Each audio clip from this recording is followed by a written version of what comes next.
Alright y'all, welcome back to the channel and to another turkey pattern test, and I've got a pretty interesting combination that I'd like to try out today and see what we can get. I think this is definitely going to be pretty interesting to see. So those loads are some of these, and I'll pull one out of the bag for you to see here. But these are a Salt Creek custom load.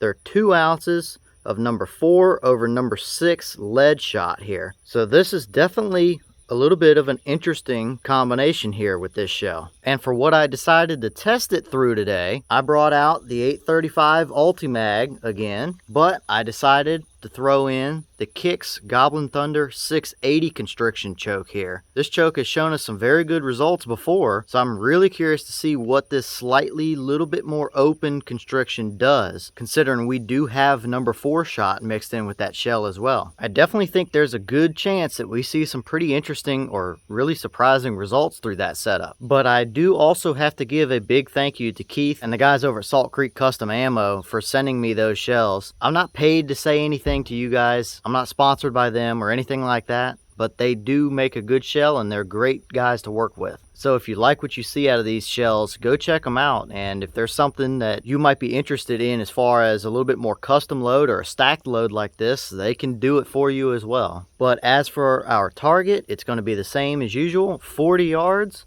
I do have the Chronograph, so we will run these across the Chronograph. They have been very consistent so far as the Salt Creek ammo goes. So let's go over here and get you guys set up on the target. I'll walk back up to 40 yards, take the shot over the Chronograph. We'll look at our Chronograph number real quick, and then we'll go see how they did. So let's head over here and shoot them and see what they can do.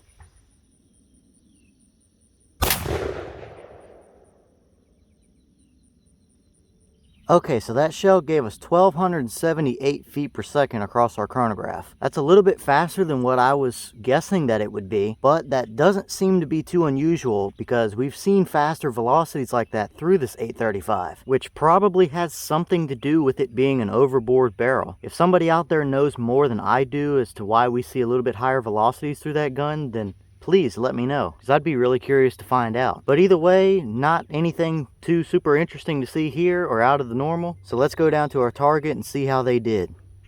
Alright, we're now down at our 40-yard paper here, and this is pretty interesting, I gotta say. If you look here, he is absolutely a dead bird. There's no question about that. There's 3 in the brain and 2.5 or so right in the spine there. But if you back up and look at the entire size of the entire pattern, we're centered up on the paper pretty good. However, the core definitely favored to the left over here for whatever reason. And probably what you can't tell on the camera here, maybe not, I don't know, but almost this entire core area here is the number 6 shot. If we go out to what's around the edges and what's mostly in this bird here, are the number 4s all around the edge of the core area. But that core area right here is mostly number 6s. So that's definitely pretty interesting for sure. I didn't really expect it to look quite like that. Now, if this core had actually centered up just a little bit,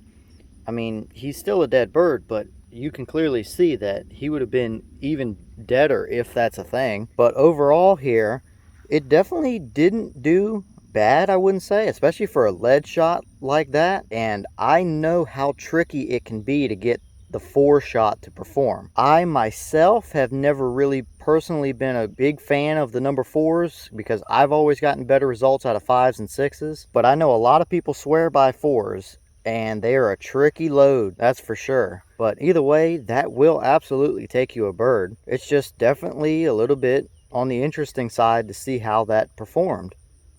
Okay, and this is the wad that we got out of that shell, and as you can clearly see, this thing opened up completely wide open here, but it's really not all torn up or anything other than just around the very bottom edge there, if the camera will focus. There we go. Which is not very super uncommon to see, especially when you get those ported chokes like that Kicks. But this thing definitely opened wide open, but there's nothing in there as far as shot goes or buffer material or anything like that. So I definitely think the wad got out of the way and did its job. So nothing really super notable to see here other than how far this thing clearly peeled wide open.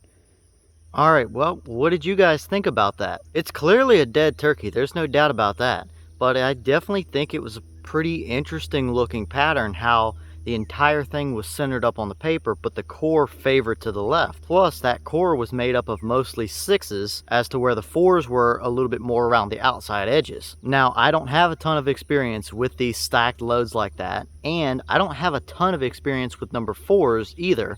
However, I do know that they're tricky shot size to really get the pattern in tight. So for those of you who have used loads like this, or prefer loads like this, or have a lot more experience, how do you think this one did? It's clearly a usable load, there's no question about that, but it's definitely a little bit on the interesting side. Not exactly what I expected to see here. But on that note, I've got a bunch more testing to get done out here today, so I'm going to jump back to it, and I'll see y'all in the next one.